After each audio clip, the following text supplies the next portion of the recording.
Eu lembro que ele chegou, tinha um grupo de 5 pessoas. E ele que era conhecido, né, por todos. A casa que ele frequentava não tinha nem lugar de tanta gente, né? 300 pessoas. E ele veio ali falar para 5 pessoas. E nós perguntamos: nossa, senhora, a gente nem acredita que o senhor veio aqui, né, falar. E ele disse assim: olha, meu filho, a nossa tarefa é a da semeadura. E a gente não sabe em qual terreno nós estamos semeando.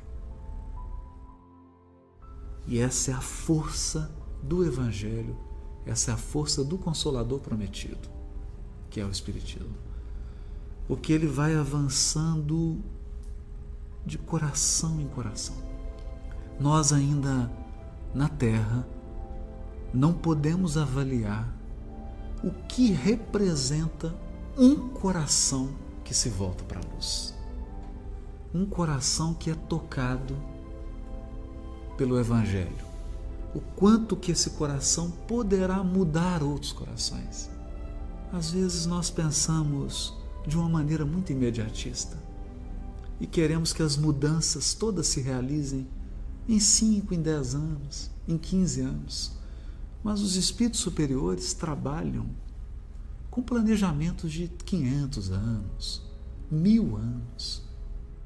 Tenho certeza que no mundo espiritual, hoje é um dia de muita festa, de muita alegria, porque alguns espíritos desencarnados que estão aqui, e nós encarnados que estamos aqui, demos trabalho para a espiritualidade.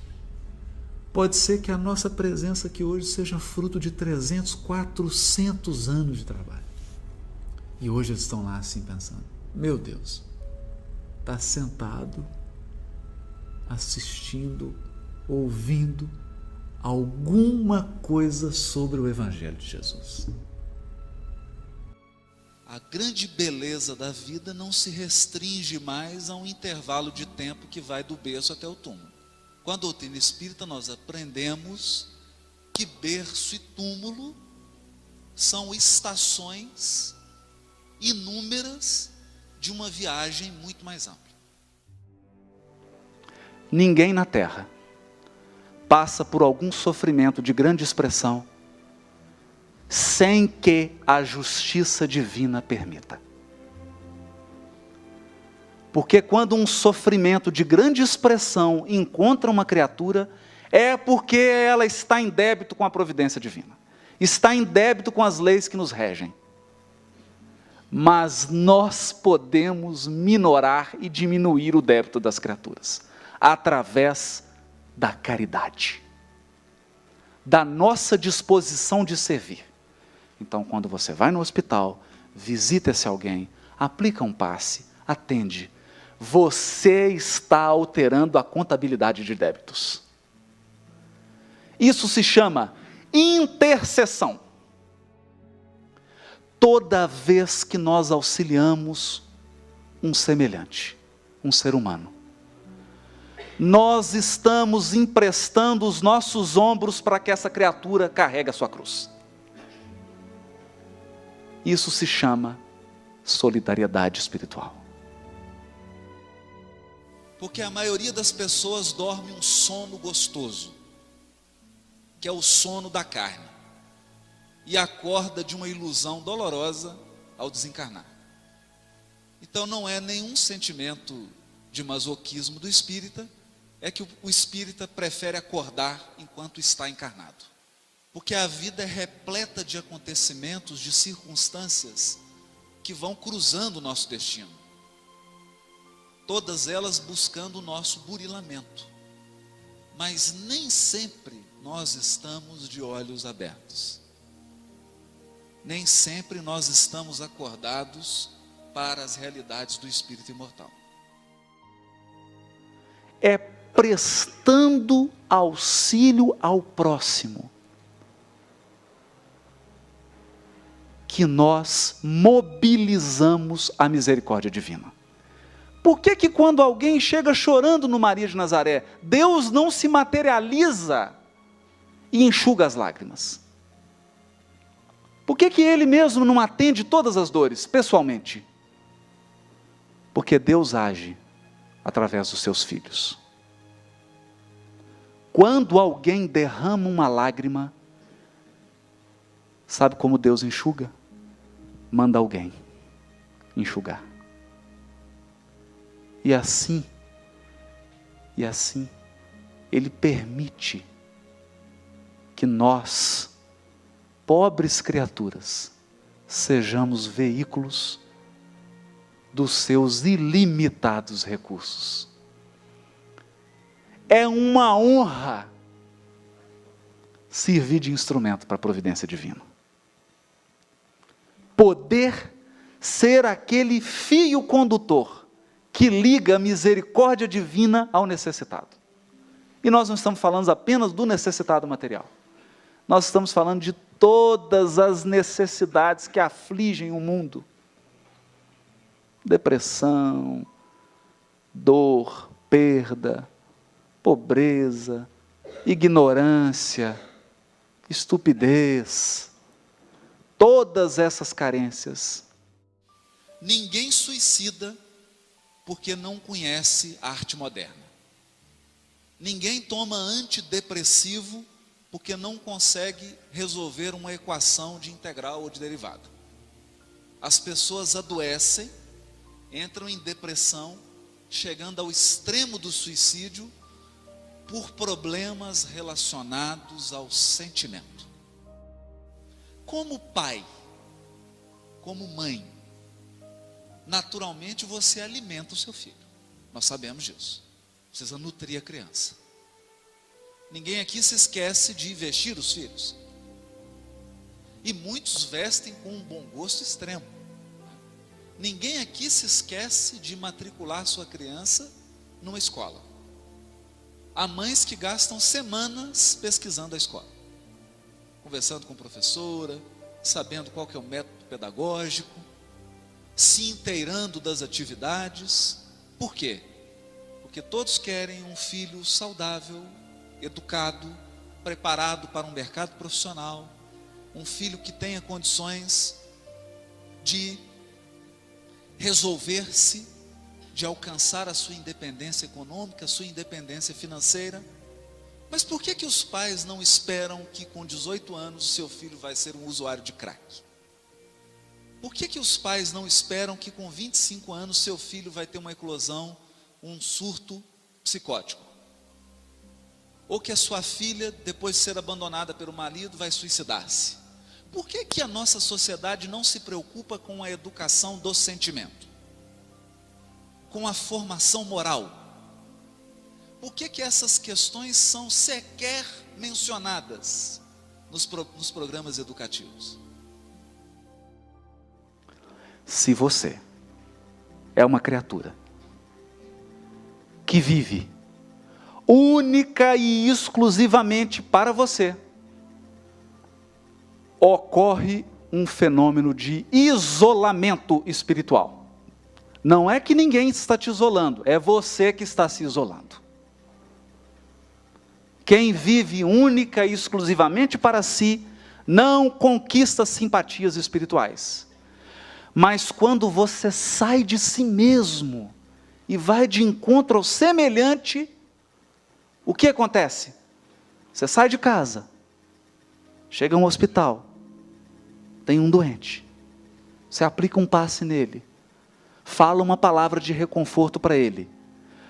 O que você não sabe é que ao lado daquela criatura que está doente, muitas vezes, tem uma, duas, três, várias entidades, vários amigos espirituais daquela criatura, que se sensibilizam com a sua bondade, e que fazem uma anotação de gratidão no coração. Qualquer dia desse, nós vamos retribuir.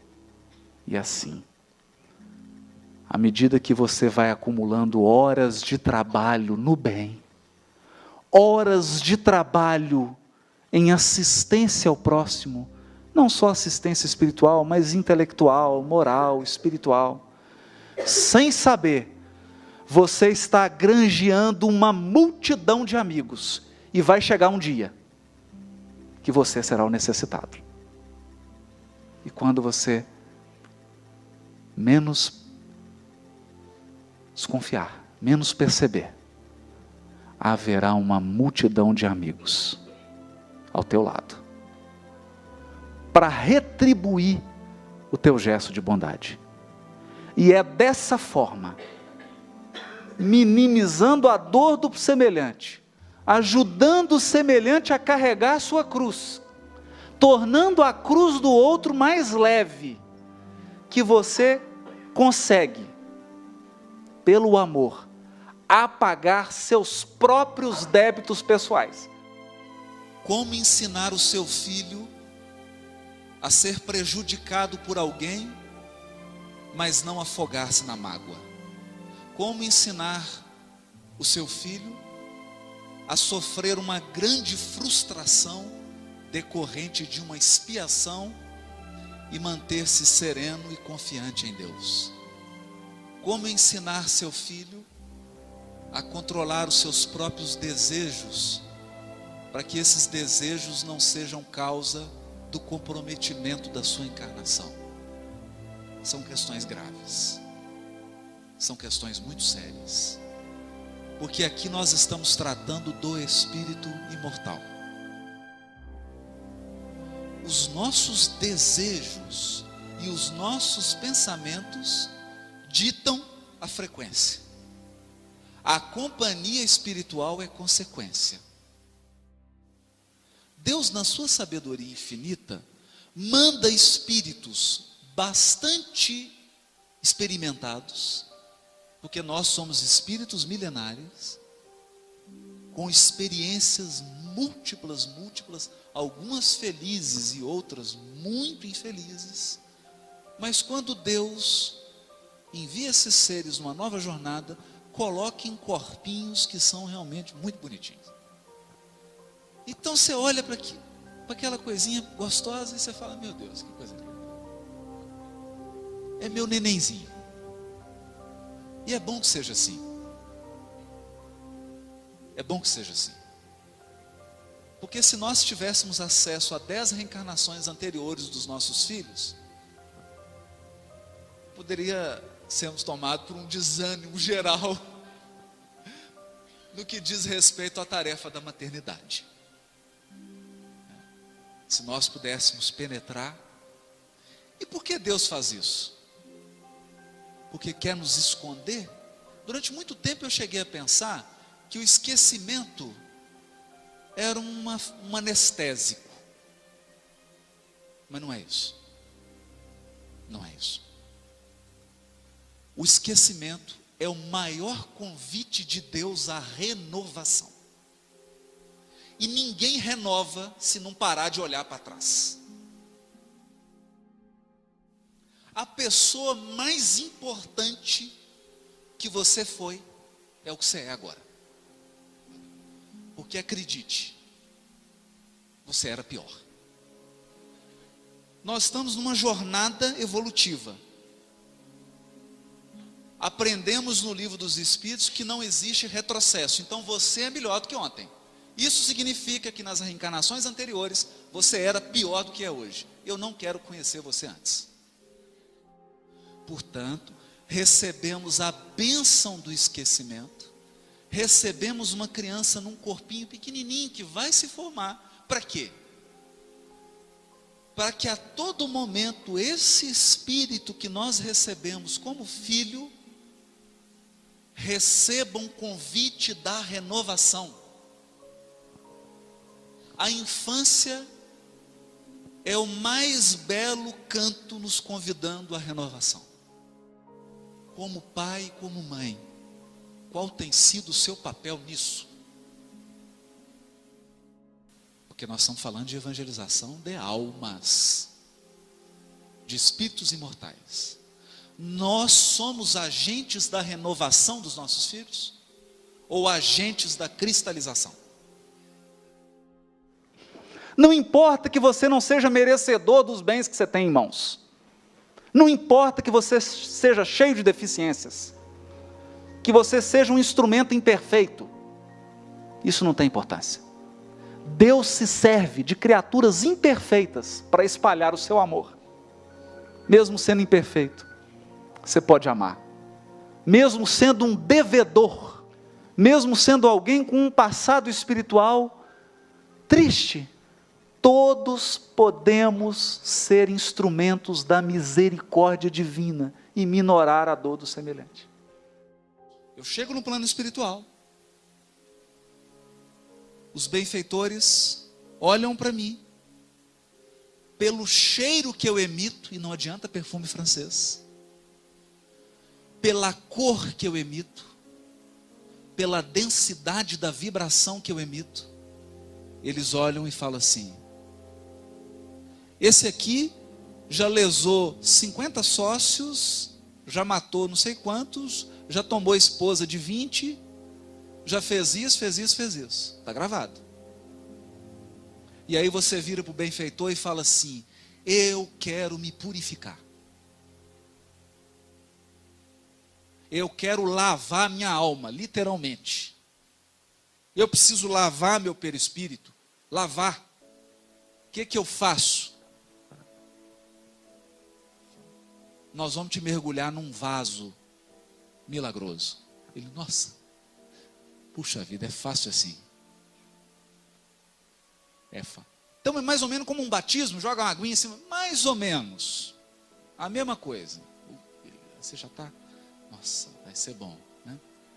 Como é que é esse vaso? Esse vaso é o seguinte, nós vamos te mergulhar nele. Ele é uma espécie de carvão que suga as suas imperfeições. Nossa, maravilha. Parecendo filmes de ficção científica.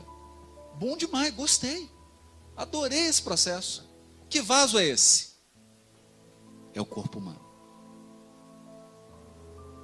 Ninguém pode ver o reino dos céus se não nascer da água.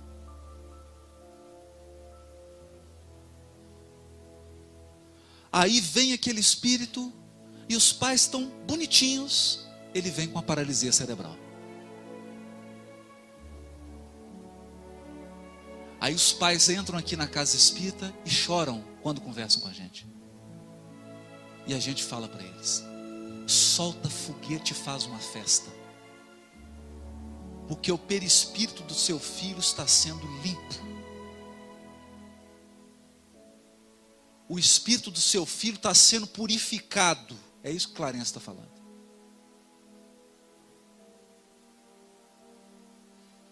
Purificado. Todas as doenças do corpo físico têm sua gênese, diz Clarencio, em processos de adoecimento da alma. Ninguém é bom numa coisa antes de 10.000 horas. 10.000 horas. Então nós ficamos pensando nesse grande trabalho que vai ser feito dentro de nós, para alcançar a paciência, no mínimo 10.000 horas. Com alguém que tira a sua paciência do seu lado.